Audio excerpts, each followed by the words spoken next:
The long-delayed election in the Democratic Republic of Congo cannot take place until at least April 2019. And that's according to the country's electoral commission. The commission says it would need at least 504 days to organize the poll once voter registration is completed. Enrollment began in mid-September and is expected to take about 3 months. Now, this means the vote can't take place this year as originally anticipated, and the announcement by the commission is likely to enrage opponents. It would also violate an agreement between Kabila's representatives and his opponents that the election would take place before the end of this year. The opposition has repeatedly accused Kabila of trying to cling to power by postponing elections after his term officially ended. There have been a series of protests against Kabila's refusal to step down. Kabila denies he intends to remain in office. He has, of course, been in power since 2001. Well, let's get to you some insights on these developments. We're now joined live from New York by CGTN's Liling Tan.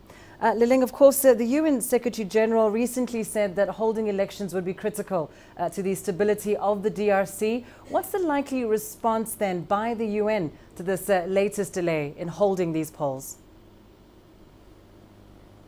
Well, the fact that there is now a delay, that in itself is not entirely surprising for the Secretary General and the Security Council. In the past few weeks, we've heard repeated warnings that the target to hold elections by the end of this year will likely not be met given the conditions on the ground. Now, while this does not come as an entire surprise for many here within the United Nations, the postponement until April 2019, however, may be a bit longer than some diplomats were expecting, especially if you consider that these elections were supposed to take place in November 2016. Now, within the Security Council, there have been a lot of worries about what the impact of the delays would have on the political situation and the security situation on the ground, but there have been differing views as well. Some council members believe that there is a need, and an urgent one at that, to hold elections as soon as possible in order to mitigate the volatility, the political unrest that we're observing in the DRC. However, other council members say what's more crucial is that these elections are held in a fair and inclusive and credible manner, and that rushing the elections would be counterproductive. There is no denying, though, that the situation on the ground is not entirely conducive or ideal to hold these elections. Politically, there remains, as you've just lined out, there remains a lot of opposition about President Kabila remaining in power past his term limits. And this latest postponement has also incited further anger from the opposition.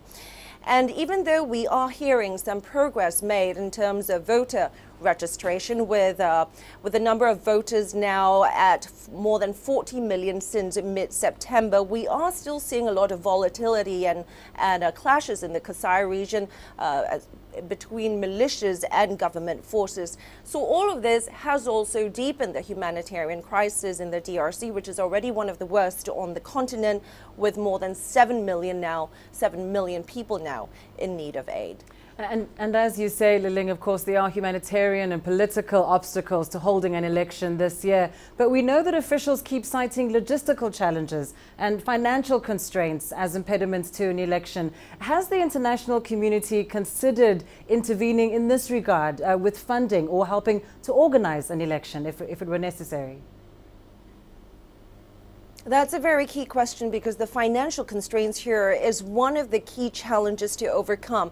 Now, the United Nations and by extension the international community are trying to help support this electoral process. Now, the UN has a funding mechanism to support this, the DRC's elections, but it warned the UN envoy to the DRC, Maman Sidikou, warned the Security Council this session that of the $123 million that it needs to support the Electoral Commission, only 6% has been met. So the electoral process remains grossly underfunded. Now, the other impediment pertains to the UN mission in the DRC, MONUSCO, as well, which is tasked to support this political process. However, MONUSCO is in itself under significant constraint because of the recent reduction in both its funding budget as well as its troop size.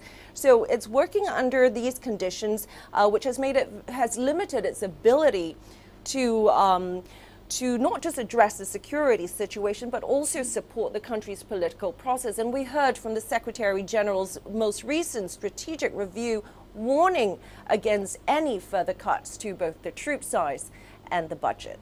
Indeed, a rather complex issue. Thanks very much, Liling Tan, joining us there from New York.